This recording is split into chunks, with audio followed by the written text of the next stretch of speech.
Direto do estômago do Cronos. Hoje eu sou o AS Thiago. Não conheci a história por querer. Eu sou o Fernando e história é coisa de comunista. Salve família, meu nome é Bruno. E, mano, não tenho frase de efeito, apenas isso, meus amigos. Então, muito bem, é isso mesmo. Então, esse é o primeiro e o único por enquanto. Vai ser um podcast para a gente poder falar um pouco de história de maneira mais descontraída, né? E sempre falar de cultura, a cultura pop no geral, mas sempre trazendo um conhecimento histórico, buscando ter um embasamento científico para a gente poder falar. E não ser um negócio tão técnico, né? Não é nada técnico, não. É só pra gente conversar de boa, assim. E o tema de hoje é mais ou menos refletir, mas para conversar sobre história em geral. Sobre história, historiador, pra gente poder fazer esse teste aqui. Todo mundo super nervoso, primeira vez gravando. Então, bora começar. Eu não tenho muito tempo para discutir. Eu gostaria de falar um pouco mais ou menos como a história aparece, né? Cada um vai poder falar o que quiser, mas eu queria falar assim, como a história aparece e inclusive dar o exemplo de um joguinho que ficou famoso há um tempo atrás, muito bacana, que é o Ancestors, né? Humankind Odyssey, a Odisseia do ser humano. Você começa com uma família de primatas e você tem que tentar sobreviver, né? E entre aspas, evoluindo, né?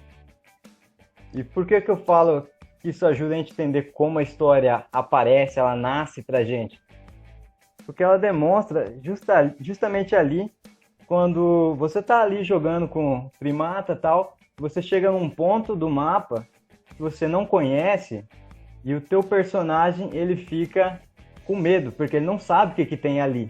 É tudo escuro, ele começa a ter pânico, a ter medo, porque ele não sabe o que tem ali. E é aí que a história nasce. É quando você tem algum problema para você resolver de algo que você não conhece. E aí aparece a gente contar as histórias para poder acabar entender melhor o mundo onde a gente está.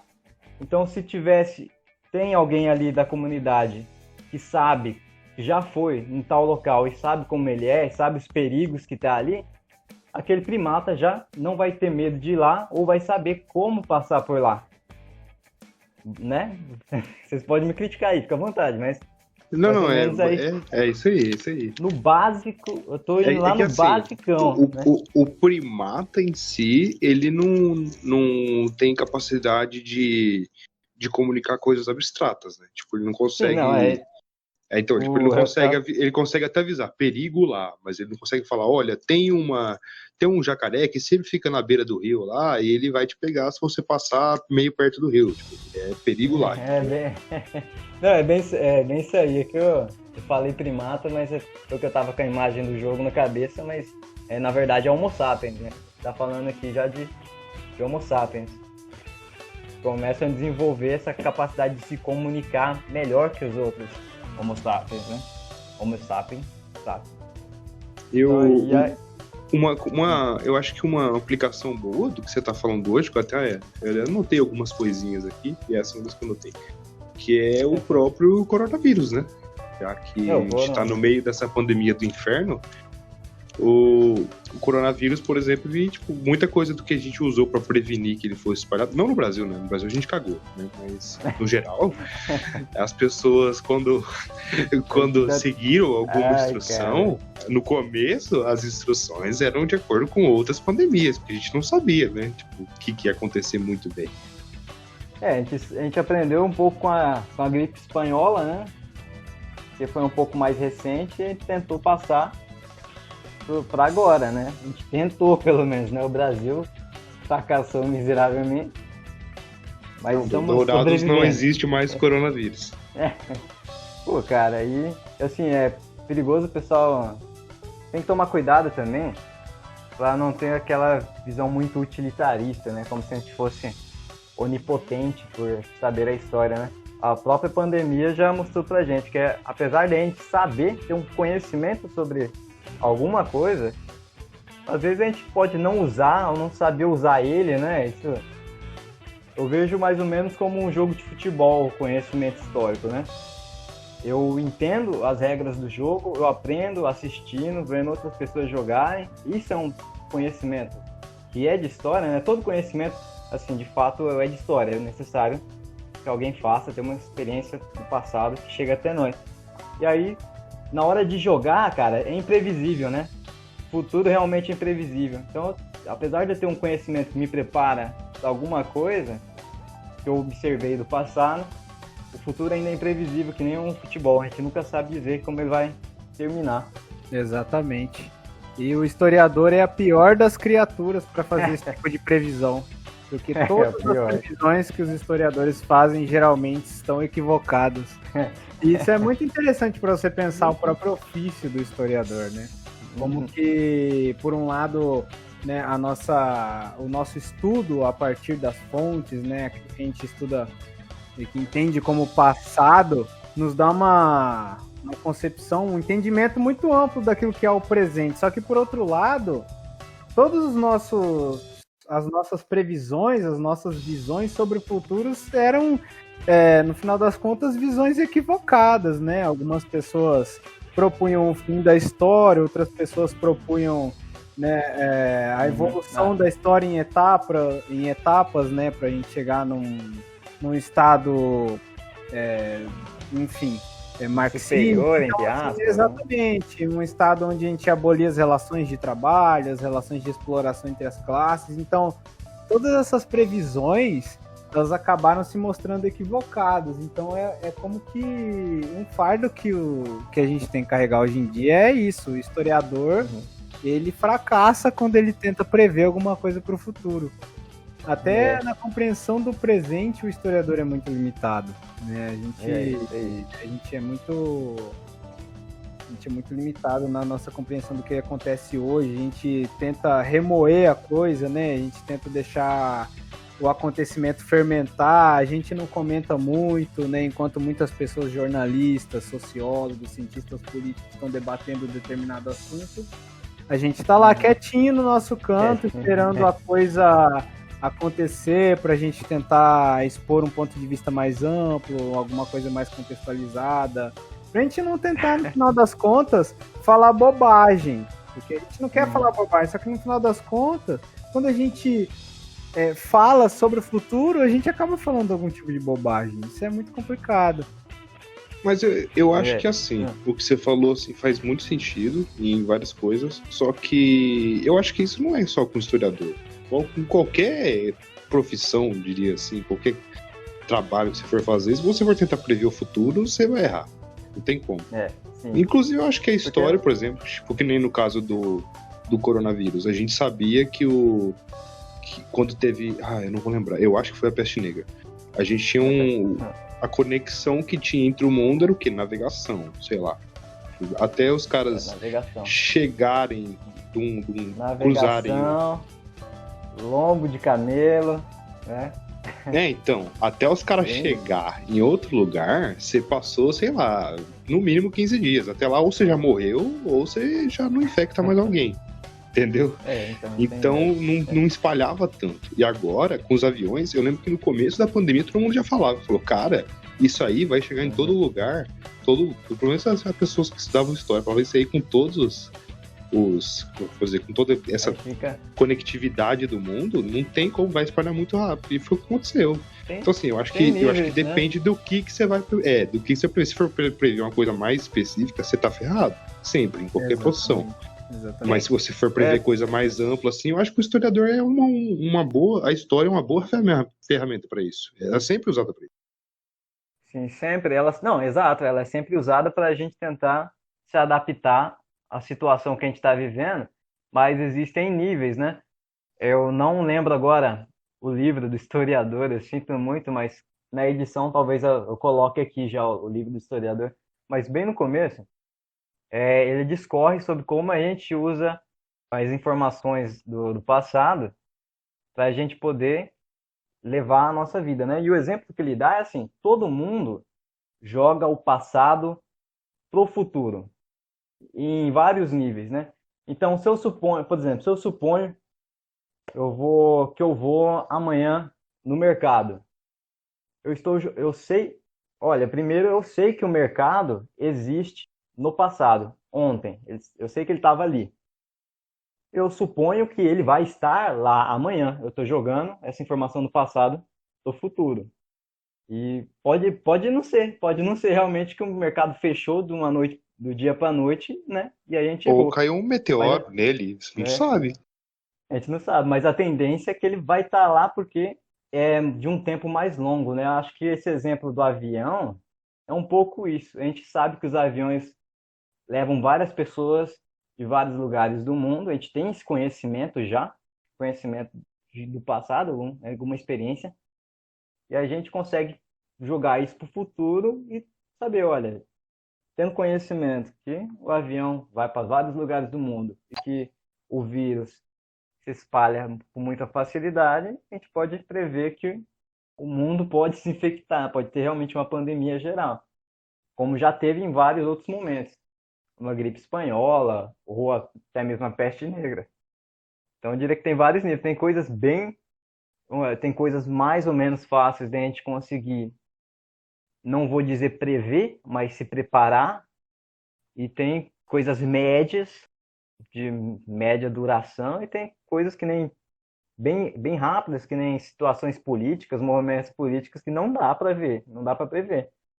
Porque é tanta gente no mundo, tantas pessoas pensando e tentando agir de maneira diferente que não tem nenhum computador capaz de calcular tudo isso, com nenhuma informação possível, né?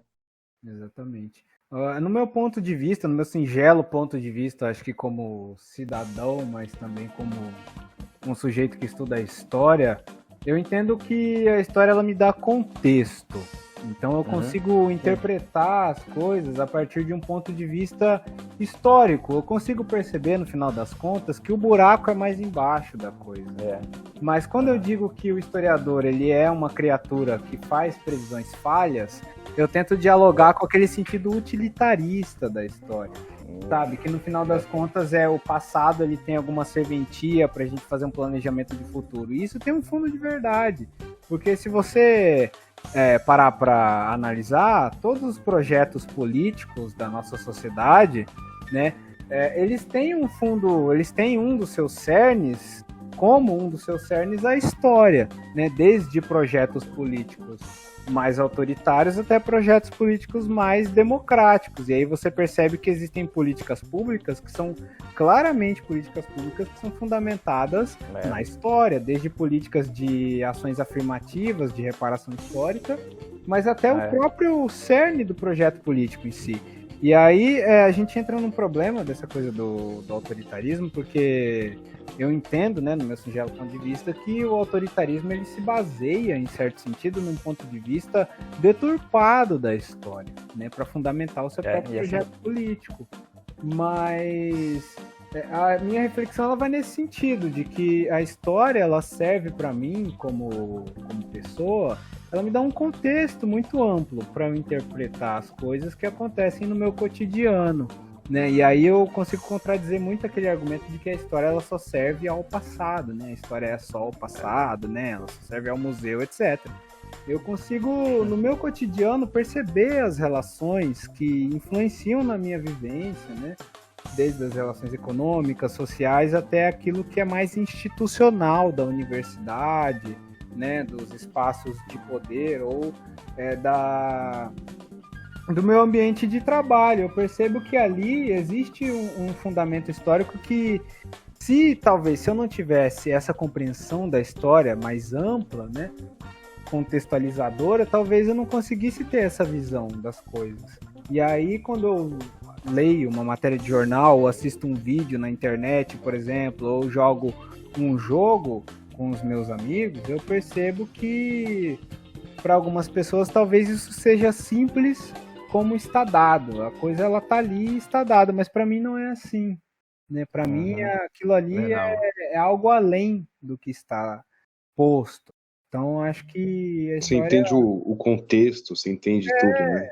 A construção daquilo ali, os paralelos com o mundo já foi, real. E aí você percebe que o buraco, no final das contas, é mais embaixo mesmo, que a coisa não é tão simples de se resolver. Então você para de se iludir com as coisas. Você para de se iludir com discursos simplistas, com práticas e propostas que são medíocres no final das contas. Então, Ah, não, porque a gente com vê, isso né? eu concordo 1100%. Porque olha, se tem uma raça que também é bem hipócrita, é o tal do historiador, viu? Porque muita coisa do que a galera critica, eles fazem, viu? É claro, né? Foi. Anacronismo, então, todo mundo fala que é pecado, mas todo mundo faz uns 3, 4 direto todo dia. Todo mundo Comete, né? confessa, mas todo mundo é pecador no final das contas. A gente tá sempre ali se policiando por anacronismo, né? De vez em quando ele aparece. E aí é pior que tem algumas questões, né, cara, que a gente não percebe mesmo. Quando a gente fala alguma coisa e a gente percebe depois, cara, tô sendo um pouco anacrônico com isso, né? Mas a gente corrige, né? O que eu queria comentar, justamente que o Bruno tava falando, é que a gente percebe as condições que foram colocadas para nós, né? Que nada caiu do céu, né? Então, se eu vivo num bairro de periferia, não é que apareceu do nada que eu estou vivendo naquele bairro de periferia. Existe uma razão para tá naquele lugar. Porque eu vim de, sei lá, eu sou um imigrante de outro lugar, daí eu cheguei nesse país que é o Brasil, e aí por ter algum tipo de preconceito ou por causa da minha cor, eu fui sendo afastado do centro, onde tem os recursos para melhor sobreviver, né? Não, meus pais, por assim dizer, né? Meus pais passaram por isso e agora eu estou vivendo nessa região. Então, eu entendo como eu fui chegar aqui, quais são aquelas condições que o passado deixou para mim, com a qual eu tenho que lidar, com a qual eu vou ter que trabalhar. E por isso que eu acho que a história é muito importante para a gente situar a gente e perceber que as coisas, né, não caem do céu, que nós fazemos a história. Pessoas que vieram antes da gente também fizeram a história e deixaram ela para nós aqui. E a gente só pode saber lidar com elas tendo um mínimo de conhecimento daquilo que foi feito antes, né? E puxando já... pode falar. Eu não tenho muito tempo para discutir. Tô ouvindo. É legal que isso que você falou exatamente mostra, tipo, o que as pessoas querem dizer, às vezes, com lugar de fala, sabe? Se você não tem aquele passado, se você não tá naquele contexto, você não vai conseguir entender direito o que aquela luta significa. Então, você não tem como falar sobre aquilo.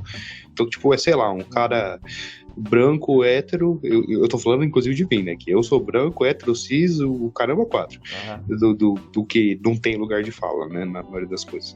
Aí você fala assim, eu vou falar, tipo, em nome dos negros, falar como os negros deveriam ser chamados ou tratados, se é negros ou é pretos, ou, tipo, essas coisas assim.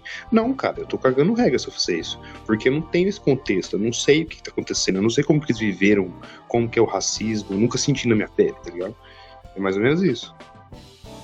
Isso aí eu concordo, porque como sujeito da história você não tem propriedade para falar dos sofrimentos de outros, né?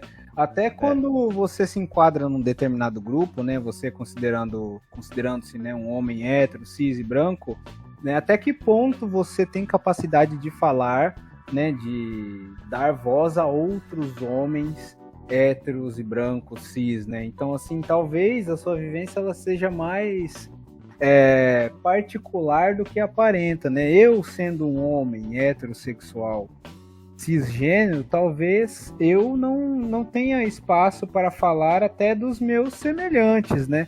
Isso numa perspectiva de sujeito da história, mas por outro lado, eu acredito que o campo de conhecimento da história, que as pesquisas na área de história, elas têm liberdade para tratar dessas temáticas, né? Apesar de você não participar de determinados grupos, de você não ser pertencente a determinadas etnias ou gêneros, etc., eu acredito que você, como pesquisador, você possa, né, como historiador, você possa falar sobre esses determinados assuntos, né? Mesmo não sendo indígena, eu acredito que nós, como historiadores, podemos falar sobre a história indígena, do indigenismo, falar sobre esses contextos, essas lutas, todo esse passado, falar sobre a escravização dos negros na história do Brasil, mesmo não fazendo parte desse grupo. Eu acredito que existe aí uma diferença, eu concordo com o que o Fernando falou,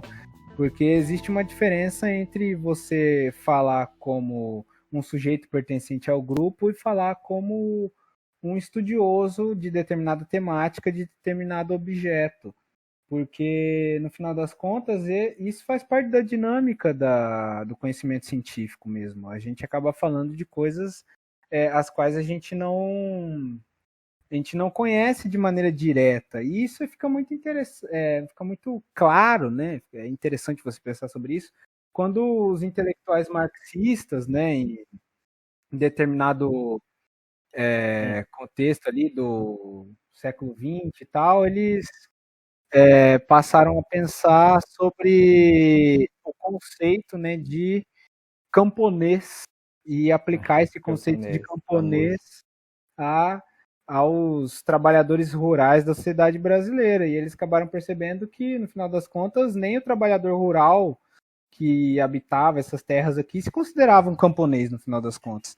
Então, isso também serve para a gente pensar aquilo que a gente acaba atribuindo ao nosso objeto de estudo, que, no final das contas, podem ser pessoas, podem ser grupos de pessoas. E isso é muito complicado de você sair atribuindo terminologias assim a essas pessoas, né? Por um lado, eu entendo que a gente não pode sair falando por aí cagando regra, né? Como disse o Fernando, mas também eu entendo que a história ela é livre para pesquisar aquilo que ela entende como relevante, mas levando em consideração, obviamente, todos esses problemas, porque quando você vai falar de outros grupos de pessoas, você tem que considerar essas diferenças, você tem que considerar essas pessoas, respeitando essas pessoas como elas são. Você não pode sair por aí cagando regra, obviamente, mas você também não é impedido de falar sobre esses temas, né? E aí, quando a gente é confrontado sobre questões relacionadas à violência contra a mulher, mesmo sendo homens, eu acredito que é fundamental, né, para a construção de uma sociedade democrática e livre, e que venha combater esse tipo de desigualdade, falar sobre esse tipo de coisa. Apesar de não, obviamente, não vivenciar e de ser, por outro lado, privilegiado por essa dinâmica social que é cruel no final das contas. Claro, claro. Não, depois só pra ficar claro. Era só pra ficar claro que, tipo, eu concordo 100% com o que você falou, velho. Eu não. Inclusive, tipo, a minha tese pra graduação foi. Pra ser aprovado na graduação, foi sobre o negro no livro didático, né? O escravizado no livro didático, como ele era retratado, né? E, tipo, eu acho completamente válido. Eu sou homem branco e mesmo assim fiz isso. Não é bem disso que eu tô falando. Só pra não ficar mal interpretado, tá?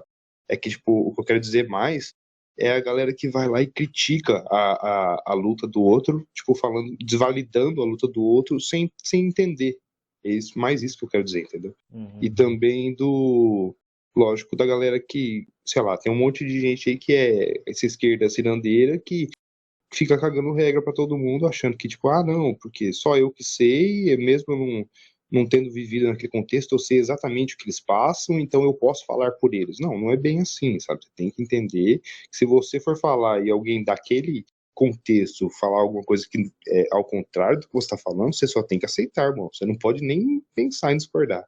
Eu não tenho muito tempo para discutir. Então essa parte aí do local de fala me parece uma acentuação de algo que a gente já tinha que lidar com conhecimento científico, principalmente nas ciências humanas, que é justamente saber de onde veio a pessoa, né? Se a gente quer fazer uma crítica para a pessoa que escreveu alguma coisa, algum artigo, algum livro, a gente tem que saber de onde veio essa pessoa primeiro, quem ela é, qual é o lugar que ela está, quando ela fala, né? Então, a minha visão do lugar de fala é mais ou menos isso. Então, olha, você é fulano de tal, você é branco e a partir disso eu consigo entender mais ou menos como você escreve, o porquê você escreve e tal, mas eu não diria que é algo impeditivo, né? O ponto central da crítica sempre a essas pessoas não é você impedir ela de não escrever, de não estudar algum ponto pela história negra. Se ele quer escrever sobre a história da África, ele até pode escrever sim, só que o que você vai criticar é justamente os métodos que ele usou, os critérios que ele usou, os conceitos que ele usou, e tendo em mente que ele, por exemplo, é um brasileiro, que ele é branco, que ele não tem muito contato com a cultura, e aí sim você consegue organizar uma crítica do trabalho dessa pessoa. Eu acho, então, por isso, eu acho muito válido pensar o local de fala. O problema é a gente tentar falar em nome do outro, né? Pelo contrário, a gente tem que tentar dar a voz do outro, né? Então, se eu vou tentar escrever sobre a história africana, eu tenho que tentar trazer a voz do povo africano para essa história, não tentar dizendo quem eles são ou como eles sentem, né? Tentar buscar, entrar em contato, conhecer a cultura e ver como tentar demonstrar como aquele povo se interpreta, como interpreta a sua história também. E também não tentar roubar a luta deles, a luta de emancipação de várias minorias, né? A gente não vai tentar roubar isso, né? A gente tem que deixar eles falar, mas o trabalho de estudo científico a gente pode fazer sim. E a gente tem que ter responsabilidade. Acho que essa discussão da ética a ética pertinente, né? O ofício do historiador é muito importante. E eu percebo isso, né? Passa batido, né?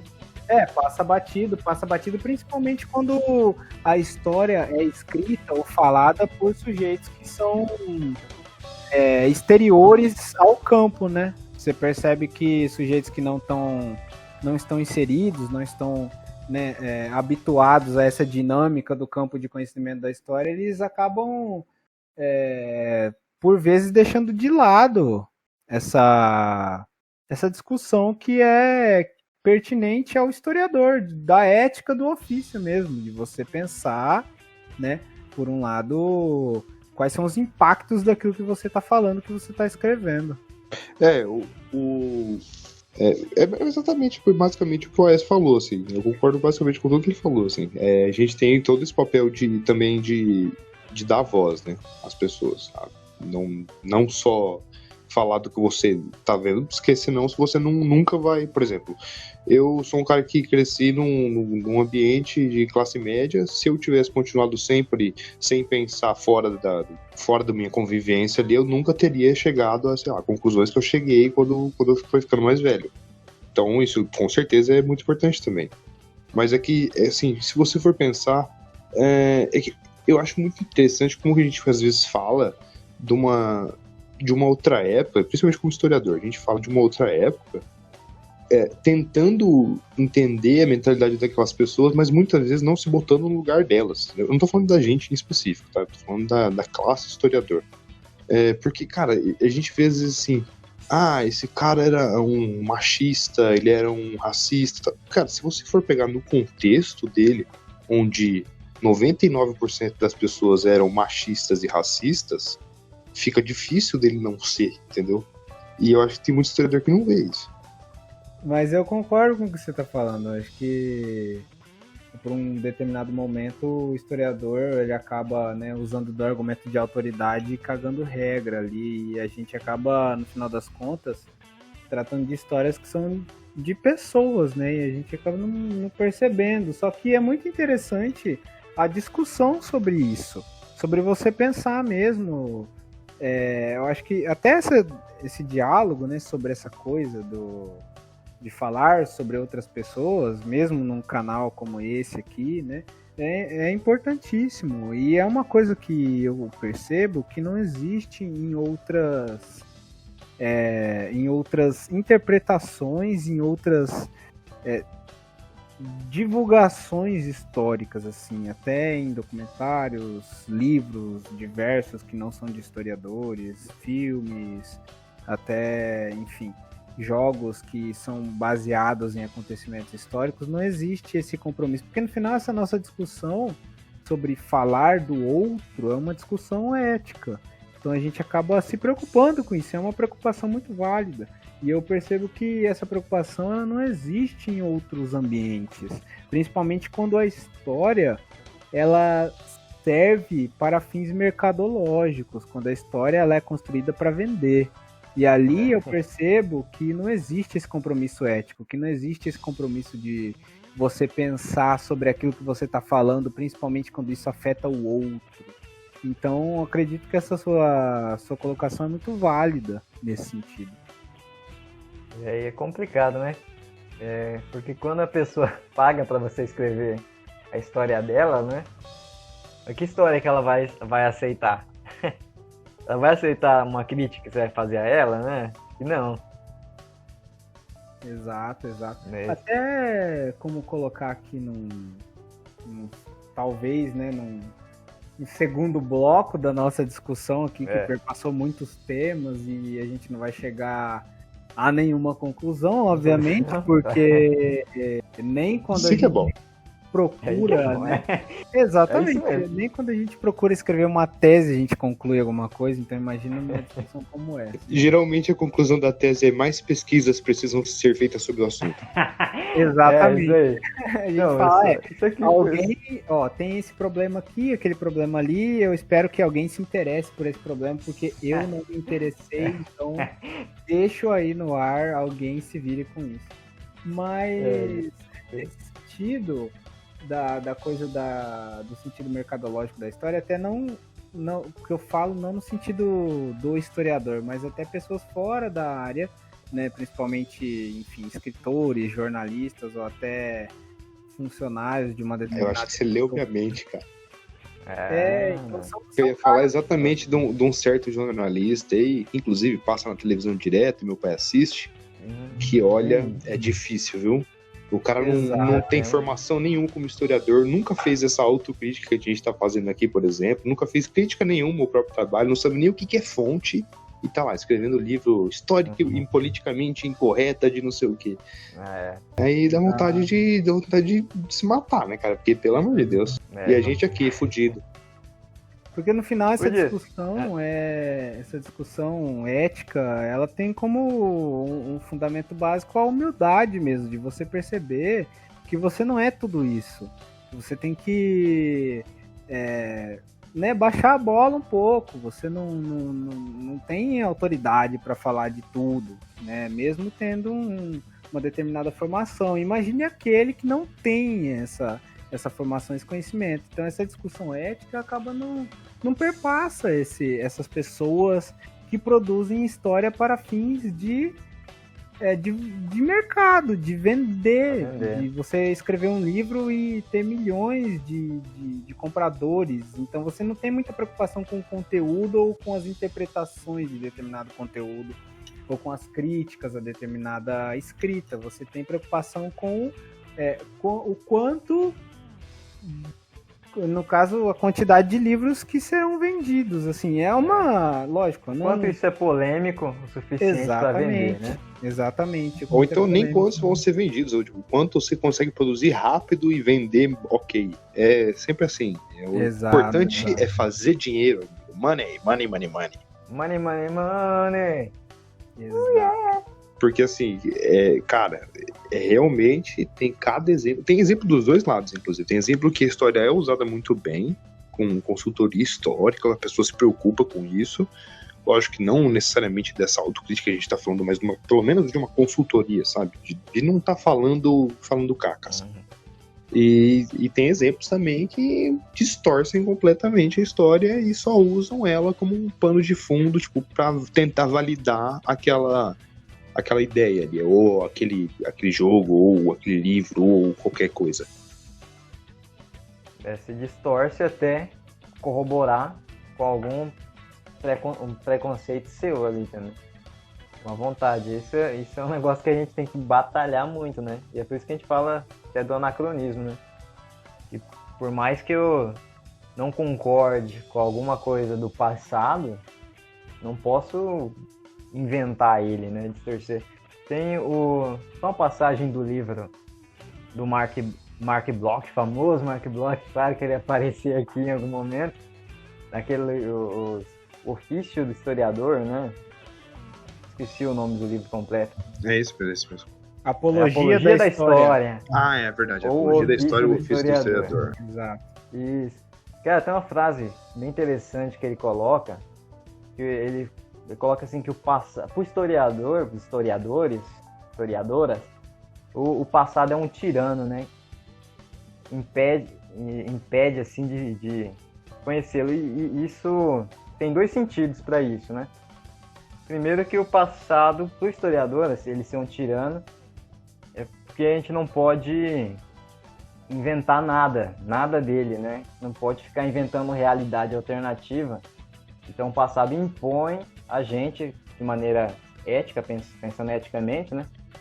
A gente tem que tentar retratar da melhor forma aquilo, né? Com todos os critérios criticáveis, de plausibilidade, colocado de uma maneira que melhor representa o movimento que você está falando. E segundo, o passado ele só aparece da forma que ele quer. E por isso que ele é tirano, ele só aparece da vontade que a pessoa que deixou aquela fonte queria deixar. Isso quer dizer que as fontes podem mentir mesmo. E eu vejo muitas pessoas pegando uma fonte escrita alguma coisa que corrobora com a ideia dela e falando, ó, tá vendo? Aqui, ó, a verdade e tal, mas poxa, você tá para quem que tá falando? É fulano de determinado partido que precisa corroborar a sua ideia para aquilo e por isso ele tá dizendo aquilo? Você não acha que ele pode até mentir? Você não consegue fazer essa crítica? Pensar que as pessoas podem mentir? E por que que ele ia mentir? E aí a gente começa a questionar tudo isso. Exato, exato. Só pra você ver o tanto de coisa que a gente tem que começar a pensar para poder escrever história, né, cara? Sim. A gente entra na miragem dos arquivos, né? Como aquele texto que a gente acabou lendo em determinado momento do nosso curso, né? Dos tesouros da Stasi ou a miragem dos arquivos. E depois da queda do Muro de Berlim, né? Da reunificação da Alemanha, muitos documentos produzidos pela Stasi, que era o serviço de inteligência da Alemanha Oriental, né? De domínio soviético, acabaram vindo a público para o Ocidente, né? Então muitos historiadores tiveram acesso a uma quantidade gigantesca de documentos. Então no primeiro momento eles acabaram sendo seduzidos por esses documentos e acabaram assimilando as narrativas desses documentos de uma maneira muito ingênua. Não acabaram criticando esses documentos, não acabaram pensando que muitos desses documentos podem ser fraudados, podem querer dizer aquilo que eles querem dizer, não o que de fato aconteceu, né? O que é um termo muito problemático para a história também. Então, depois os próprios historiadores, e aí a dinâmica do campo, né? Os próprios historiadores passaram a criticar essa miragem que eles mesmos sofreram pelos arquivos. Porque a quantidade absurda de fontes não quer dizer que você tem uma visão ampla do passado. Às vezes uma só fonte pode dizer muito mais sobre o passado do que uma quantidade absurda de documentos ou de materiais que são reunidos. Depende, a fonte certa, né?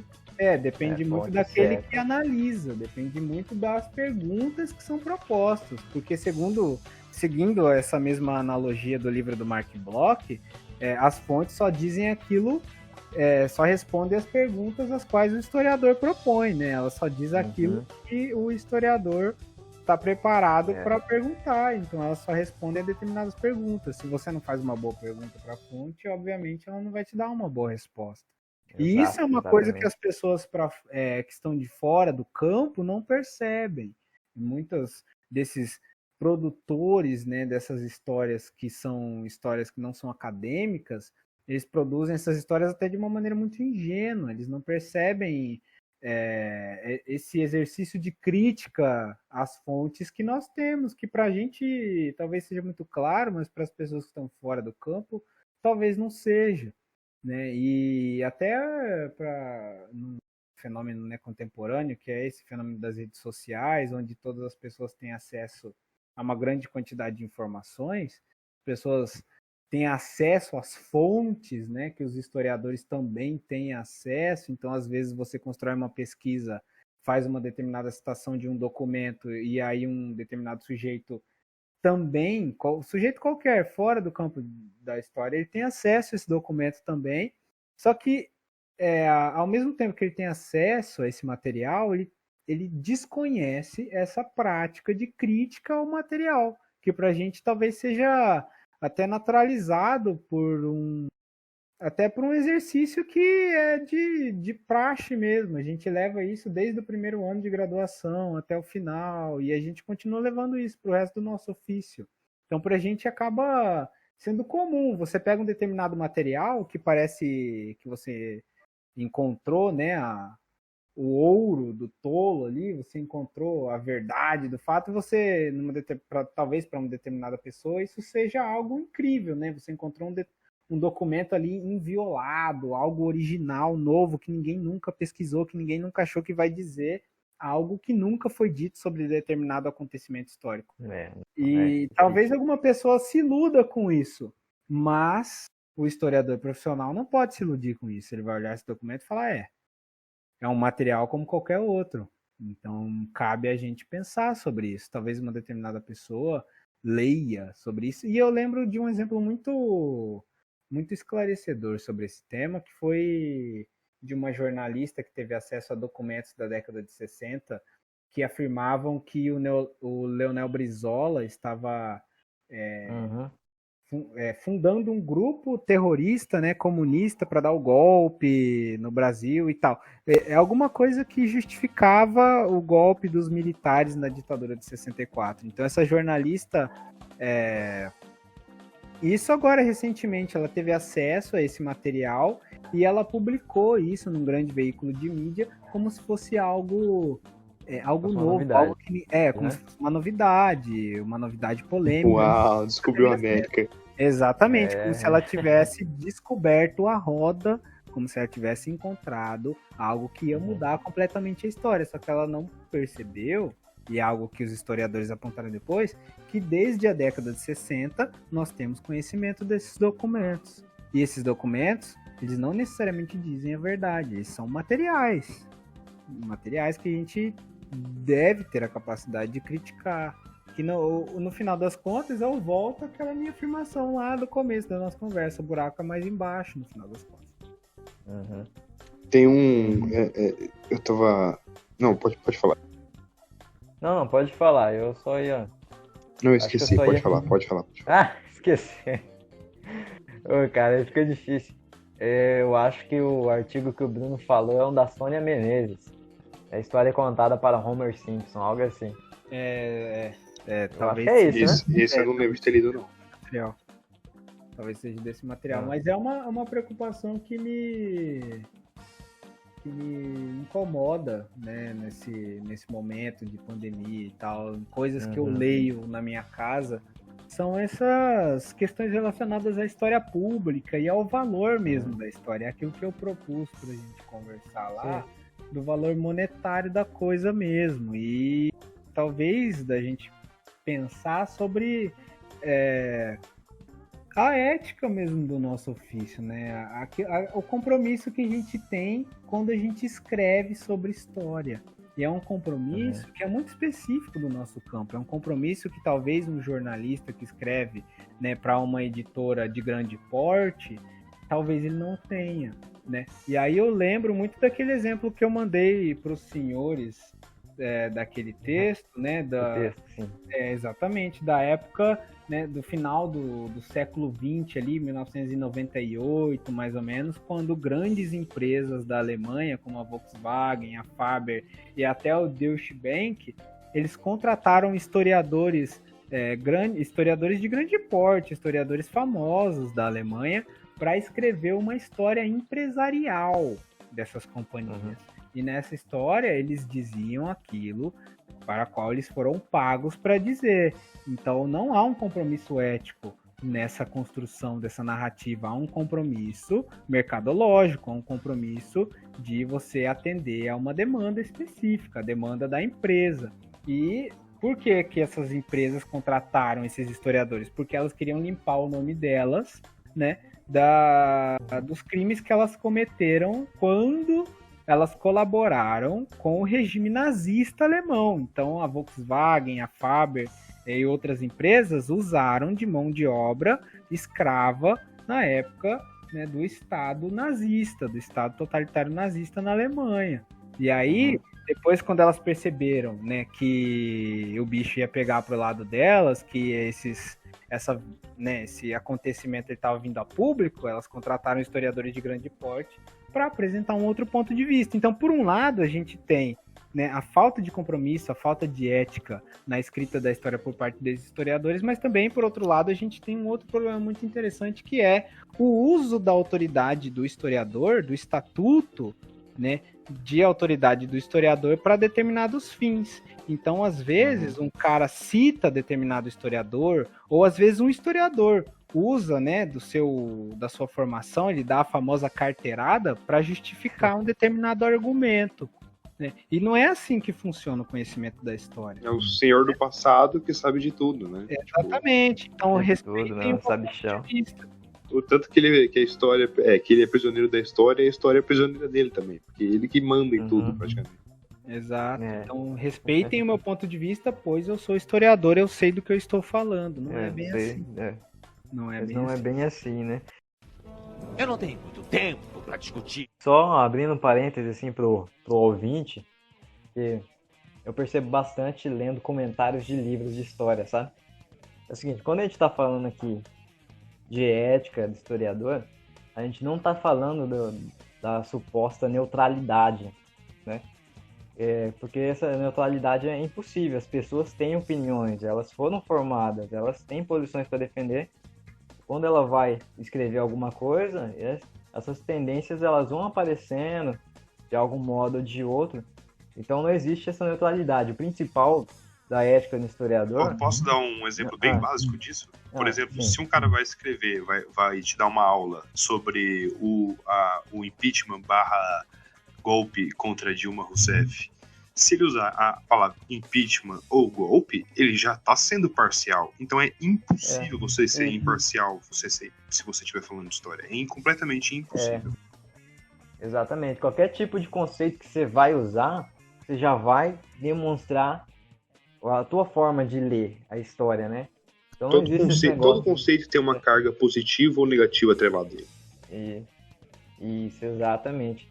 E o que a gente tem que trocar? A palavra. A gente tem que trocar essa palavra imparcialidade por fundamento. Você tem fundamentação para defender o que você está defendendo? Então, como é que você está usando esses conceitos? Esses conceitos, eles se encaixam? Eles são anacrônicos? Né? Por exemplo, você usa ou o termo golpe ou o termo impeachment. Por quê? Você vai defender como isso? Qual a fundamentação? Aí você coloca suas provas. Suas provas vão ser criticadas, vão ser colocadas a teste, para a gente ver se elas são plausíveis ou não. Depois de tanto criticar, de você expor todas as suas provas, todos os critérios, o procedimento que você colocou para você ter aquela sua opinião, se está tudo em ordem, coerente, não aí você está fazendo história, você está propondo algum conhecimento que as pessoas podem estudar e que outras pessoas vão estudar e vão criticar de novo, e aí o conhecimento vai crescendo, vai evoluindo, entre aspas, né? Vai se dinamizando, desenvolvendo. Igual qualquer outra forma de ciência, né? É basicamente isso. É o que as pessoas não entendem. Inclusive, tem muito historiador que não entende isso também. De um evento aqui que eu discordei de alguns colegas, eu fui impedido de falar. Então, assim, é difícil, assim. Historiador é o senhor da verdade. Cara. Completamente censurado. Olha, cara, meu Deus. Mais pra frente, quem sabe eu conto essa história. Denúncia aqui no programa. Polêmica, né? Aí a gente vai vender. Falou de polêmica, a gente vende. Agora vende. Agora vai ter um monte de download. Na verdade, eu sou o diretor de marketing, isso aqui, eu não sou historiador. Aí pronto. Descobrimos a formação do Fernando. Não, mas Não, e voltando ao tema, por exemplo, nazismo, né? Só pra você ver como é que a história não é uma matéria ingênua, né, cara? Ela é muito perigosa justamente porque ela orienta, como a gente falou, ela também forma identidade, né? Por exemplo, a etnia mesmo. Etnia é um conceito que está vinculado com história, a história de um povo. Você se identifica dentro da história de determinado povo. Ou povo indígena, ou africano, ou branco, europeu, né? Então você se identifica com a história de um povo, você se encaixa nele, você está mais ou menos naquela etnia, né? E olha só como isso é perigoso, cara. Você imaginar como foi possível o nazismo ascender com um discurso ultra nacionalista, né? De uma pureza, que é uma mentira, né? Mentira deslavada.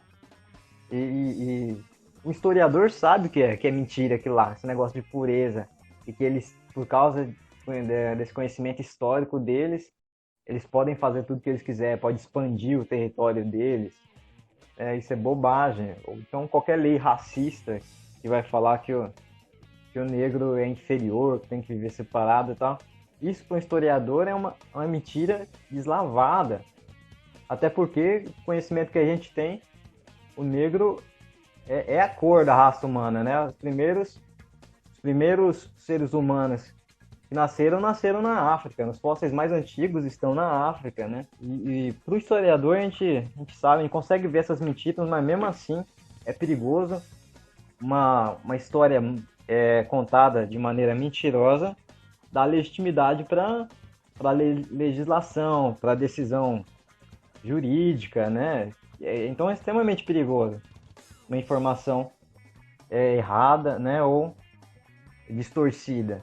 A gente tem que pensar nisso também, porque a gente vai sentir os efeitos e vai causar efeito em outras pessoas também. Pode danar, causar lesão a outras pessoas também. Cara, quantas pessoas você acha que sabem o que aconteceu quando foram abolidos os escravos? Assim, tipo, das pessoas em geral, assim, tipo. Eles foram. Não é que assim aboliu a escravidão. Alegria. Legal, todo mundo consegue emprego, né? Agora.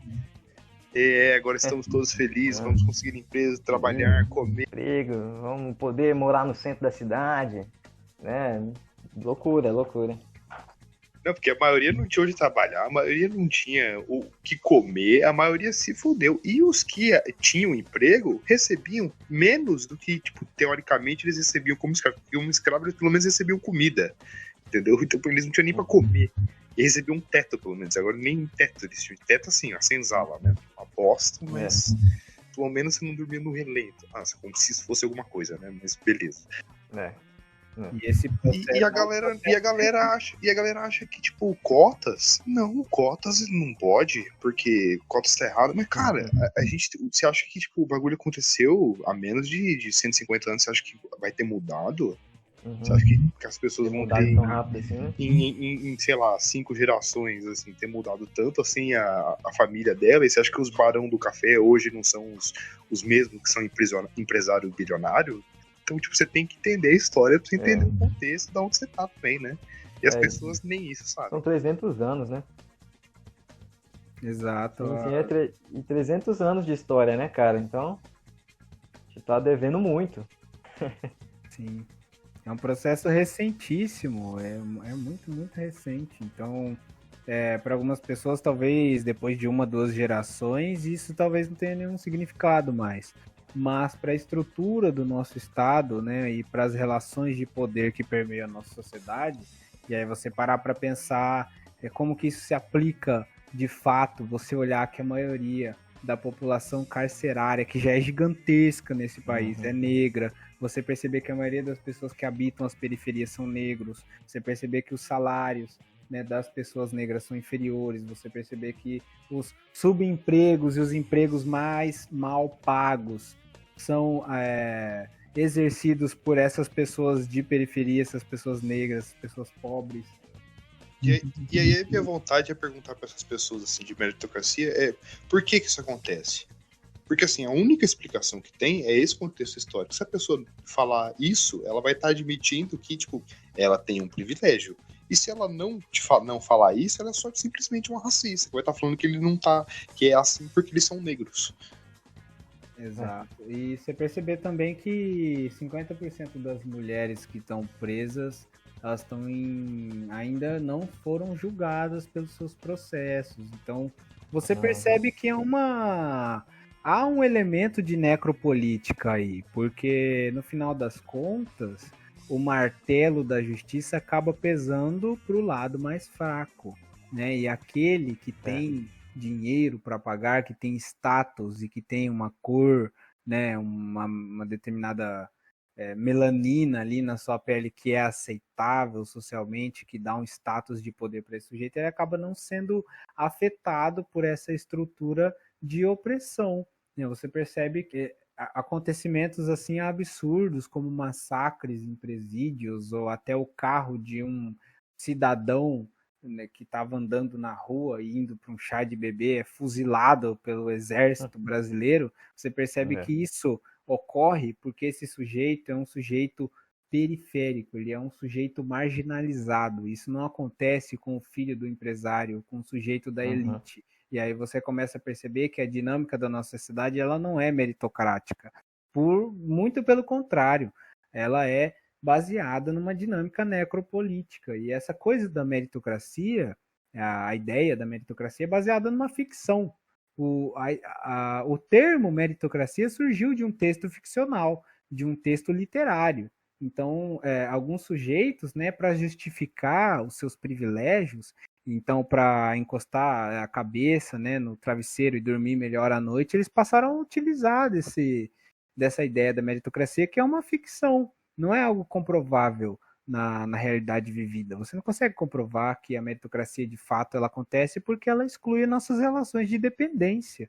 E isso, ao excluir nossas relações com as estruturas de poder, a gente acaba, obviamente, caindo numa compreensão de mundo que é ficcional no final das contas, porque não tem como você acreditar que a partir do seu esforço individual e apenas dele, você vai chegar em algum lugar, porque não é assim que funciona. Não estou excluindo, obviamente, o esforço individual das pessoas e o mérito de cada um de chegar aonde chegou. Não estou fazendo isso, eu estou dizendo que apenas isso não é suficiente. Nós somos frutos do nosso tempo. E quando nós afirmamos isso, nós estamos dizendo que nós fazemos parte de um contexto que é mais amplo do que nós mesmos. O mundo não gira em torno dos nossos umbigos.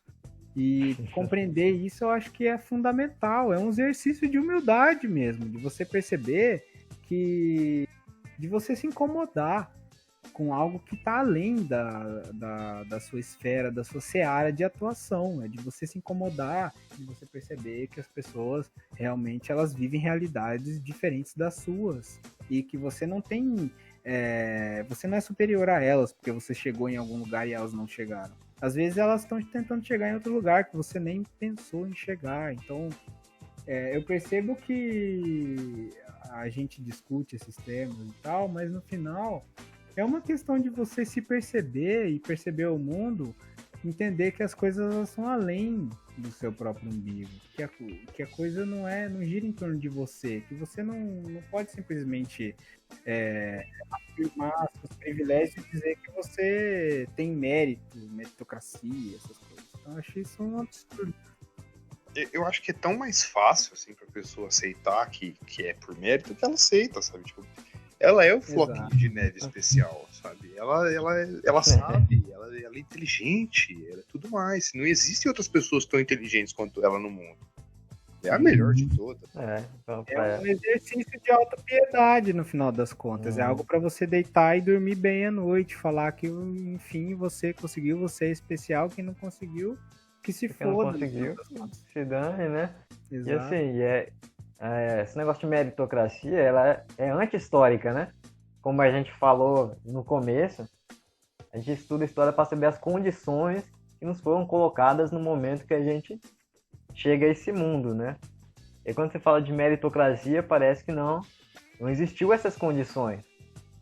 Que é diferente de eu morar no Brasil, ou então morar nos Estados Unidos, eu vou ter uma vida super diferente. Ou então, e se eu tiver uma cor diferente, ser de uma outra etnia, eu ser mulher, nascer homem ou mulher, tudo isso vai impactar na minha vida, diretamente na minha vida. É justamente a história acontecendo, a história sendo feita. Então a gente vai ter mais dificuldade ou mais facilidade, dependendo de como a história está sendo construída. E a meritocracia meio que tenta jogar uma neblina no conhecimento histórico. Principalmente nas feridas, né? Nas injustiças do passado, claro. Até naquilo que eu tava falando do ser mais fácil para a pessoa. Imagina, velho, a gente ainda tem o privilégio, também hoje em dia já não sei se mais tanto, de ter internet, tá ligado? Que antes, sei lá, isso começou a acontecer no Brasil, no começo, pra população mesmo, sei lá, no máximo no começo dos anos 2000 ali. Então, imagina como que era para as pessoas terem contato com mentalidades diferentes da sua bolha, antes da internet. Então, esses pensamentos, assim, por exemplo, que nem eu tinha falado antes, os escravos foram libertos e você acha que eles foram, tipo, felizes, bem pagos e tal. Outra coisa, você acha que eles pararam de sofrer racismo? Meu amigo, ficou pior, porque aí as pessoas pegaram raiva. Era exatamente isso. Então, assim, não tem muito como você pensar numa meritocracia se você pensar num sistema onde as pessoas têm uma mentalidade enrustida nelas que passa de geração para geração. Porque, por exemplo, o que você vai aprender, ainda mais na cultura cristã que a gente tem, inclusive você vê muito discurso de algumas pessoas assim, de família, tudo que você aprende, você geralmente aprende da sua família. Se o seu pai tem a mentalidade igual do seu avô, que tem a mentalidade igual do seu bisavô e volta um pouquinho, ele vai ter a mesma mentalidade de alguém que vivia na época da escravidão, ou logo depois da abolição da escravidão, ou muito pouco diferente disso, entendeu? Então, as pessoas têm que entender isso também, assim. Mesmo, e hoje em dia eu fico abismado que mesmo com a internet isso continua acontecendo, porque as pessoas preferem, não sei nem se preferem, sabe? Eu acho que às vezes, até com, tipo, a gente viu já com um monte de problema que deu em eleição e com propaganda e o caramba, como a gente é fechado em bolha nas nossas redes sociais, né? Então, acho que de qualquer jeito a gente tá ferrado pra sempre, sabe? Isso aí vai continuar. Vai continuar, mas a gente continua batalhando também, né? Tem hora que eu tô perto de desistir, viu? Porque o Brasil tá difícil, viu? Ainda mais que esse 40 graus que tá fazendo agora. Eu não tenho muito tempo pra discutir. Acho que é bem isso, né? Alguém quer puxar um outro assunto sobre historiador? Sobre ser historiador? Cara, eu acho que se a gente for entrar em outro assunto, a gente vai falar pelo menos mais uma meia hora, porque a gente gosta de falar, né? Vocês perceberam que a gente gosta de falar. Né? Passa, né? O tempo até, né, cara? Achando que ia ser um pouco rápido, mais... Eu não tinha a mínima ideia de quanto tempo a gente falou no final das contas. Mas eu acho que foi uma discussão proveitosa no final das contas. Eu acho que para um primeiro diálogo, a gente acabou falando de muita coisa e acabou no final das contas. Nada acho que a gente alcançou o nosso objetivo, que eu acho que era suscitar problemas, né? Deixar no ar aí alguns problemas que eu acho que vale a pena serem pensados, né? Eu não sou algum tipo de guru, né? Não me pretendo ser um Olavo de Carvalho da esquerda e propor algum tipo de solução milagrosa para alguma coisa. Eu acho que a minha função, e eu espero que a função de alguns outros, talvez seja a de você soltar no ar alguns problemas aí, deixar no ar, falar sobre algumas coisas que não são geralmente faladas, né? Coisas assim que as pessoas geralmente não pensam sobre essas coisas. Eu acho que, como um primeiro momento, pensar sobre isso eu acho que já é fundamental.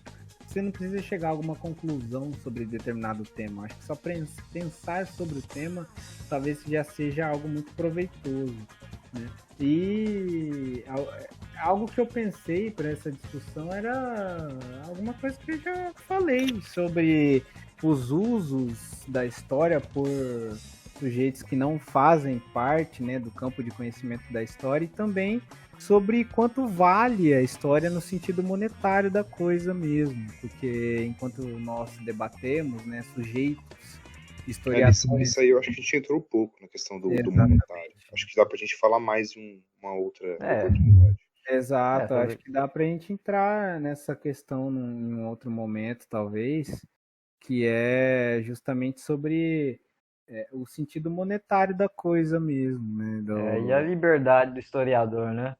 Qual é o lugar que o historiador vai ter a liberdade para fazer a crítica que ele precisa fazer, né? Exato. Eu acho que para uma sociedade democrática é fundamental a liberdade da produção, do conhecimento, do debate no campo de conhecimento das ciências humanas. Que se a gente preza por uma sociedade, né, aí a depender do conceito de democracia, mas se a gente preza por uma sociedade minimamente democrática, o diálogo e o debate são fundamentais. Eu acho que o historiador precisa ser livre para falar o que bem entender e responder por aquilo que fala. Eu acho que isso também é fundamental.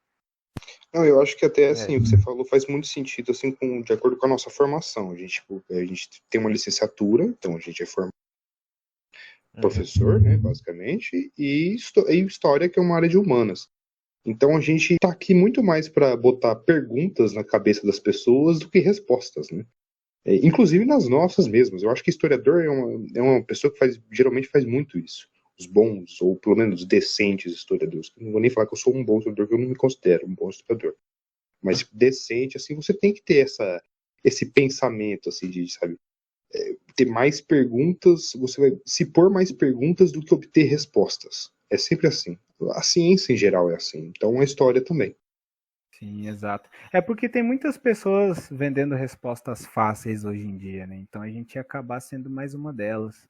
Então, como um contraponto, talvez, ao invés de oferecer respostas, a gente pode oferecer perguntas.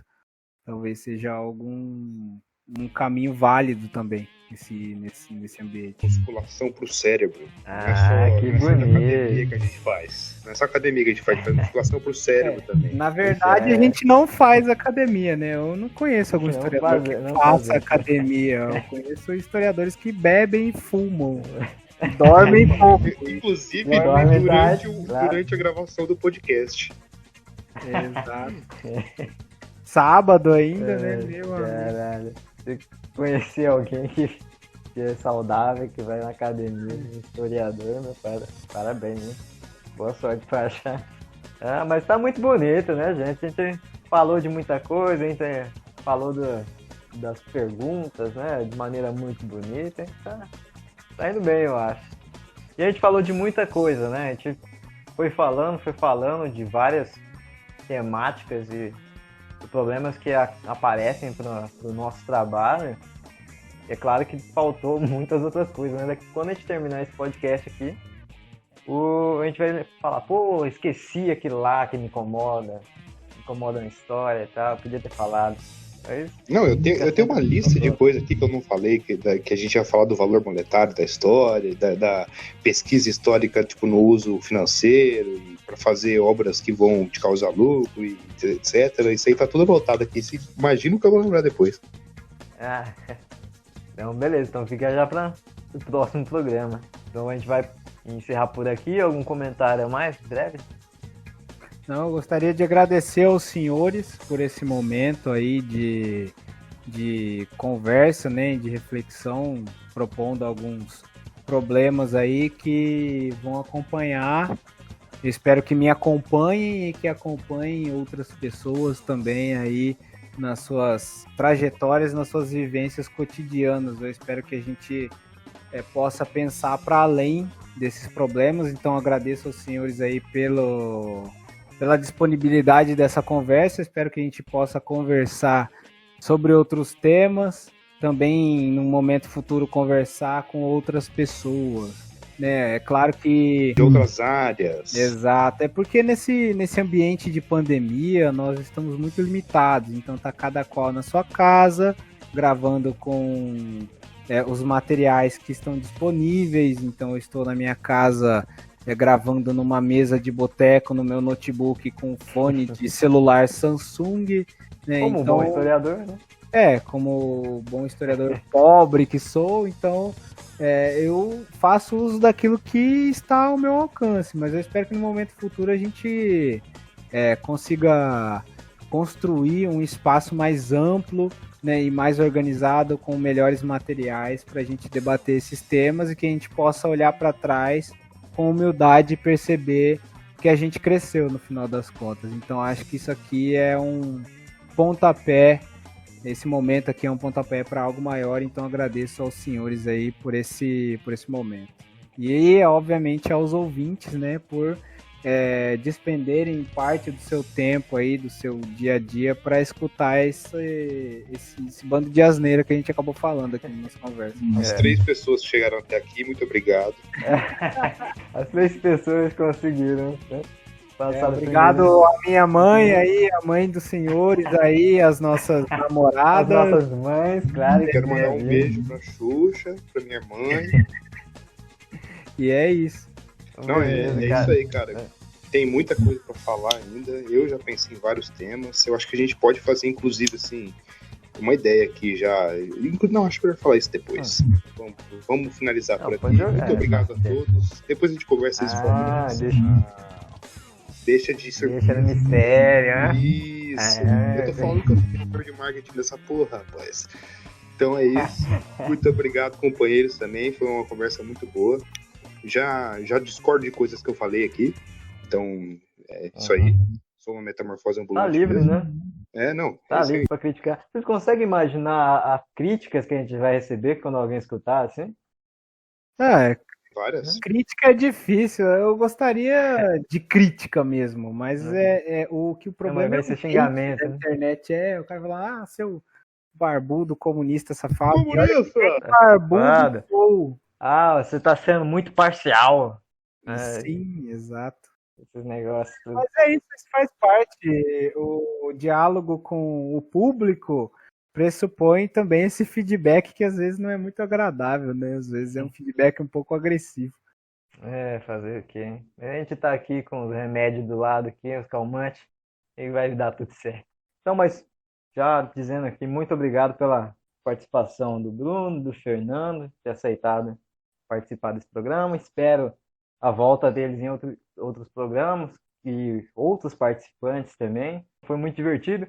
Então, continuamos aqui dentro do estômago do Cronos, esperando que Zeus venha nos libertar. Abraço para os ouvintes. Até mais.